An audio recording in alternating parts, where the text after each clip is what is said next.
അത് കൂട്ടുകാരെ, ഇവിടെ നമ്മൾ ലെയർ ചെയ്തെടുത്തൊരു പേരത്തൈയാണിത്.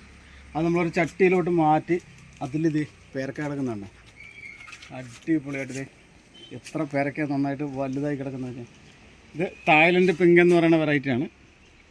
പിന്നെ ഇത് ഇപ്പോൾ ഈ കമ്പിൽ തന്നെ 5 എണ്ണം കിടപ്പുണ്ട്. 5, 6 എന്തുമാത്രം പേരക്ക ഉണ്ടായിരിക്കണം. ഇതുണ്ടോ, ഇവിടെ ചോട്ടിലും പേരക്ക ഉണ്ടായിട്ടുണ്ട്. ഇതെല്ലാം നന്നായിട്ട് വലുതായിട്ടുണ്ട്. കണ്ടത്.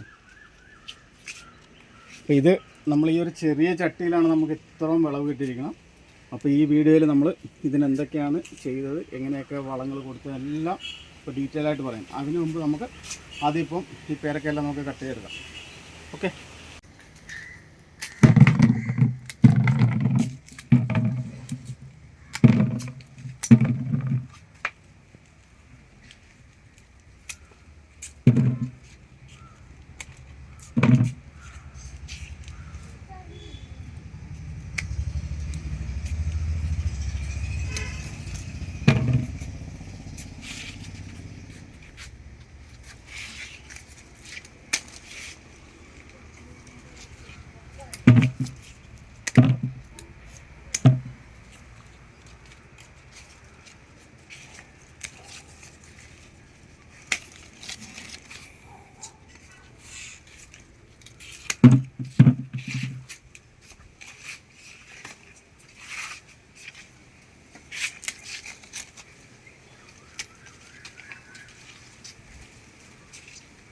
ഇവിടെ പിള്ളേർക്ക് ഒരുപാട് പഴുത്തു പോയി കഴിഞ്ഞാൽ അവർക്ക് ഇഷ്ടമല്ല. അതുകൊണ്ടാണ് ഈ ഒരു പരുവത്തിന് എടുക്കുന്നത്.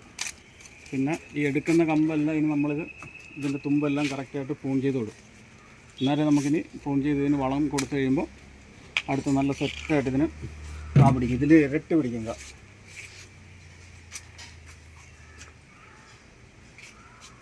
നമുക്ക് പറഞ്ഞാൽ ഇതിൻ്റെ ഉള്ളുവശം എങ്ങനെയുണ്ടെന്ന് നോക്കാം. കട്ട് ചെയ്ത്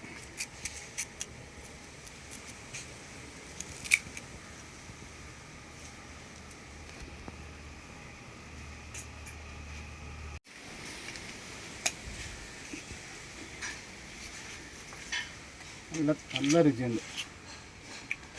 സ്വന്തം പേരൊക്കെ ഇങ്ങനെ പറിച്ച് തിന്നുമ്പോൾ സന്തോഷം കിട്ടും. അടിപൊളിയാണ്. ഇപ്പം നമ്മൾ വിളവെല്ലാം എടുത്തു കഴിഞ്ഞ് ഇനിയിപ്പോൾ നമ്മളിതിൻ്റെ കമ്പ് പ്രൂൺ ചെയ്യണം. പ്രൂൺ ചെയ്ത് ഈ കൂമ്പെല്ലാം കട്ട് ചെയ്ത് കളയണം. അപ്പം ഇതുണ്ട്, ഇത് പുതിയ ഈ കട്ട് ചെയ്യണതിൻ്റെ അപ്പുറത്തും ഇപ്പുറത്തും പുതിയ ശേഖരം വരും. അപ്പോൾ അവിടെ നിന്ന് എല്ലാ കമ്പിലും പുതിയ പേരൊക്കെ ഉണ്ടാവും. അപ്പോൾ പേര മറ്റുള്ള ചെടികളൊക്കെ നമ്മൾ ഈ ചട്ടിയിൽ നിൽക്കുന്ന ബുഷായിട്ട് നിൽക്കണമെങ്കിൽ പ്രൂണിങ് നിർബന്ധമായിട്ട് ചെയ്യണം. എന്നാൽ ചെടി നല്ല കരുത്തോടുകൂടി നിൽക്കത്തുള്ളൂ. കമ്പ് കോതി പ്രൂൺ ചെയ്തതിന് ശേഷം വളം കൊടുത്താലേ പ്രയോജനപ്പെടുത്തുള്ളൂ.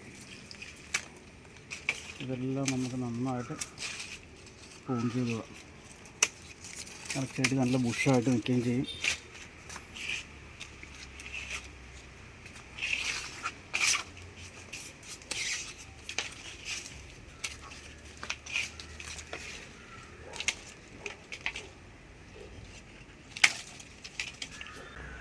ഇപ്പോൾ നമ്മൾ വളങ്ങൾ ചെയ്യുമ്പോൾ നമ്മളൊരു കൃത്യനിഷ്ഠയോടുകൂടി ചെയ്താലേ നമുക്ക് ഇതുപോലുള്ള നല്ല റിസൾട്ട് കിട്ടത്തുള്ളൂ. അപ്പോൾ നമ്മൾ ചെയ്തുകൊണ്ടിരിക്കുന്ന രീതി എന്ന് വെച്ചാൽ ഇപ്പോൾ നമ്മൾ പൂണി കഴിഞ്ഞ് ഇനിയിപ്പോൾ ഇതിൻ്റെ ചോടെല്ലാം ഒന്ന് വൃത്തിയായിട്ട് ഇളക്കി മേൽമണ്ണൊന്ന് നന്നായിട്ട് ഇളക്കി ഈ സൈഡൊക്കെ ഒന്ന് വൃത്തിയാക്കി ഇളക്കി കഴിഞ്ഞിട്ട് ആദ്യം നമ്മൾ ചെയ്യുന്നത് ഒരു പിടി കുമ്മായം ഈ വേരയിൽ നിന്ന് അകത്തി ചൂട്ടിൽ നിന്ന് അകത്തിയിട്ട് ഇട്ട് കൊടുക്കും. ചുറ്റും ഇട്ട് കൊടുക്കും. ചട്ടിക്ക് ചുറ്റും ഇട്ട് കൊടുക്കും. ഇതിന് ഒരാഴ്ച കഴിഞ്ഞിട്ട് നമ്മളിനി ഇതിൽ വളങ്ങൾ കൊടുക്കത്തുള്ളൂ. അപ്പോൾ നമ്മൾ വളങ്ങൾ കൊടുക്കുന്നത് ഇതുപോലുള്ള ബക്കറ്റിൽ നമ്മൾ സ്ലറികൾ കലക്കി വെച്ചിട്ടുണ്ട്. അപ്പോൾ ഈ ബക്കറ്റിൽ നമ്മൾ കലക്കി വെച്ചിരിക്കുന്നത് ഇത് കോഴിവളമാണ്. ഇത് കോഴിവളം നമ്മൾ പച്ചിലയും കൂടി ഇട്ടിട്ട് വെള്ളം ഒഴിച്ച് കലക്കിയിട്ടിരിക്കുകയാണ്. നമ്മുടെ ഇവിടെ കിട്ടുന്ന കമ്പോസ്റ്റ് കിട്ടുന്ന ഇതിപ്പോൾ നമ്മൾ കഴിഞ്ഞ ദിവസം ചീര പറിച്ചതിൻ്റെ വേസ്റ്റും എല്ലാം കിടപ്പുണ്ട് അതിനകത്ത്. അതാണ് ഈ ഒരു ബക്കറ്റിൽ കലക്കി വെച്ചിരിക്കുന്നത്. ഇതിലുള്ളത് നമ്മുടെ ചാണകം, കപ്പലിൻ്റെ പിണ്ണാക്ക്, വേപ്പിൻ പിണ്ണാക്ക്, എല്ലുപൊടി, ഇത് എല്ലാം കൂടി കലക്കിയിട്ടിരിക്കുന്നത്. അപ്പം ഇതിൽ നിന്നെല്ലാം നമ്മളിത് ഈ ഒരു അളവ് കപ്പിന് 1 കപ്പ് എടുത്തിട്ട് ഇതുപോലുള്ള ബക്കറ്റിലേക്ക് എടുത്തിട്ട് ബാക്കി നിറച്ച് വെള്ളം ഒഴിച്ചിട്ടാണ് നമ്മൾ എല്ലാ ചെടികൾക്കും നമ്മൾ കൊടുക്കുന്നത്. അപ്പോൾ അതുകൊണ്ടാണ് നമുക്കിതുപോലെ റിസൾട്ട് കിട്ടുന്നത്. ഇത് കണ്ടത് ചതുരപ്പയറുണ്ടാക്കി കിടക്കുന്നുണ്ട്.